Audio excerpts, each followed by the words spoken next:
بسم اللہ الرحمن الرحیم۔ السلام علیکم ورحمۃ اللہ وبرکاتہ۔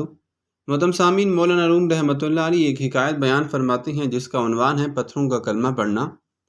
ابو جہل کی مٹھی میں چند کنکریاں تھیں۔ اس نے حضور نبی کریم صلی اللہ علیہ وآلہ وسلم سے دریافت کیا کہ اگر آپ صلی اللہ علیہ وآلہ وسلم کو آسمانوں کے راز سے آگاہ کیا گیا ہے تو بتائیے کہ میرے ہاتھ میں کیا ہے۔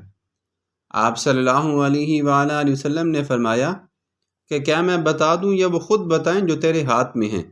ابو جہل بولا، آپ صلی اللہ علیہ وآلہ وسلم کی دوسری بات زیادہ انوکھی ہے۔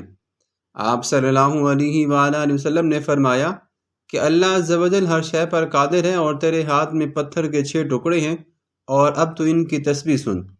آپ صلی اللہ علیہ وآلہ وسلم کے فرماتے ہی پتھروں نے لا الہ الا اللہ محمد الرسول اللہ صلی اللہ علیہ وآلہ وسلم کی تسبیح پڑھنا شروع کر دی۔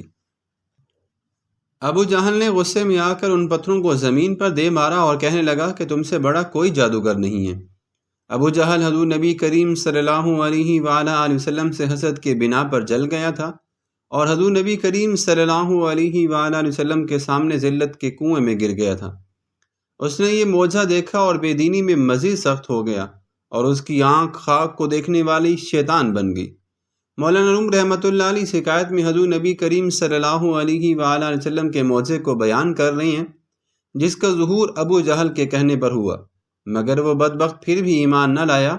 ابو جہل اپنے حسد اور کفر کی بدولت ذلیل اور رسوا ہوا اور ذلت کے کنویں میں ہمیشہ کے لیے گر گیا۔